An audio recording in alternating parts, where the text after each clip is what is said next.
Whether you're a stay-at-home mom or working outside the home, those are both full-time jobs.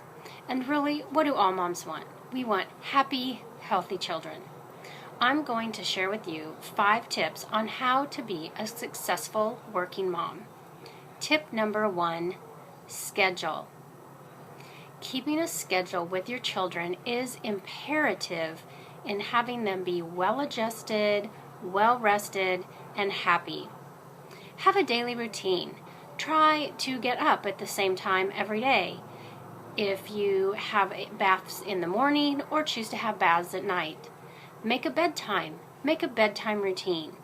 Maybe you go to bed at 8 o'clock and read books for 15 minutes. Whatever it is, keep it consistent.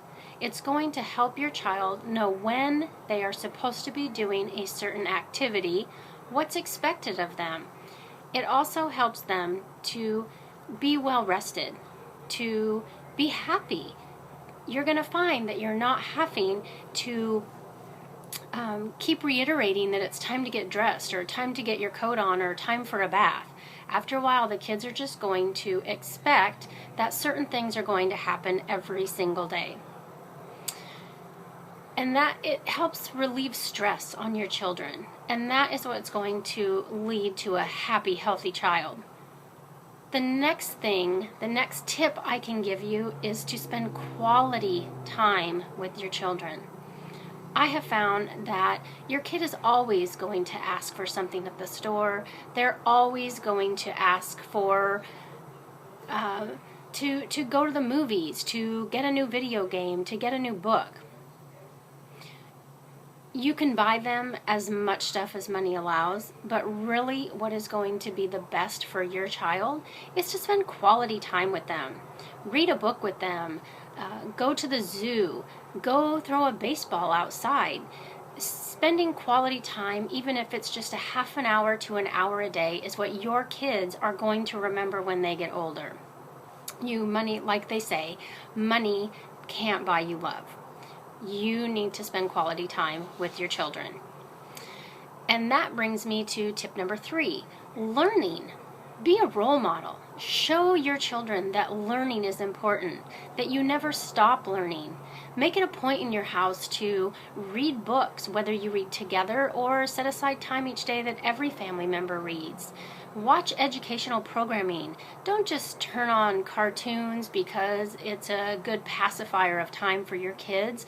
Find an educational show that is going to help them learn while they're watching it, while you're preparing dinner. It'll give you something to talk about at the dinner table, and everybody will be educating themselves. And again, being that good role model. Which then leads to tip number 4, is health. Your family's health, the health of your children. This is imperative to make sure that your child is happy and healthy. Again, being a positive role model goes a long, long way in this tip. Make sure that your family's eating breakfast, even if you're in a hurry. Make a big blender of smoothies that everybody can take while they're running out the door. Set time aside 15 minutes to make some scrambled eggs for everyone. And again, it has been shown in studies that families who eat dinner together at the dinner table without the television on are more successful in school, in activities that they participate in. So cooking meals at home and sharing that time together as a family is really, really important. We all get busy. We all run through the drive-thru every now and then to get our family hamburgers and french fries. Just try to plan your menu out on a weekly basis so that everyone is getting a healthy breakfast, healthy lunch, healthy dinner, and of course snacks. Make sure that healthy snacks are at your kids' level. Put the apples and oranges and pears in a bowl on the counter. Make those things accessible to your children. Make sure that they can get a glass of water, of course, when they are old enough to get it on their own, but encourage them to drink a lot of water and to eat healthy foods. And again, your kids are going to do what you do, so be a great role model. Which, again, leads me to the next tip. Tip number 5, kindness and compassion. I find that this is something that we are truly, truly lacking in our society today. Teach your children that it is what you need to do when somebody offers you something is to say no thank you, yes please, hold the door open for somebody, say excuse me if you bump into somebody, pay attention when you're walking through the parking lot at the grocery store, and try to stay off to the side so you're not holding up traffic. It's just common courtesy to pick something up for somebody when they drop it.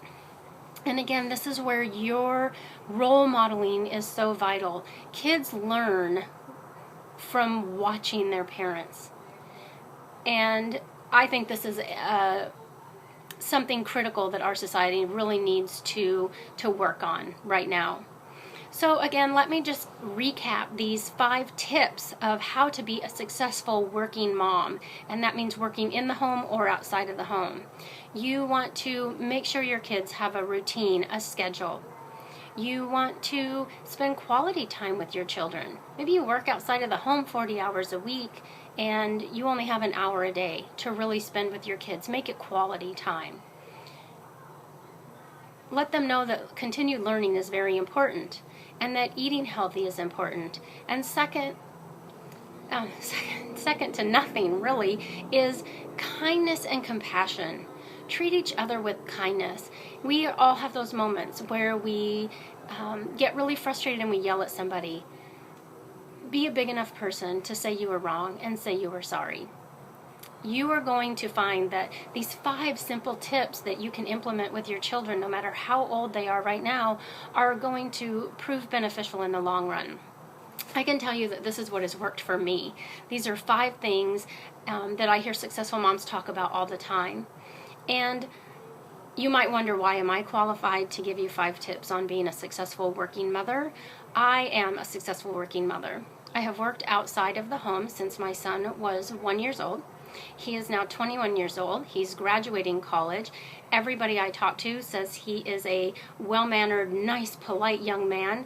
And really that's the legacy I'm leaving behind, is that I raised a productive, compassionate citizen. And these 5 simple tips that you can incorporate into your life every single day can help you feel like you have succeeded at something too. And to me, that's the most important thing you can succeed at, is being a successful mother and raising a happy, healthy child. I hope you find these 5 tips very helpful, and I would love to hear your comments about how you've implemented them in your own family or how you're going to implement them. Go ahead and leave that in the comments below.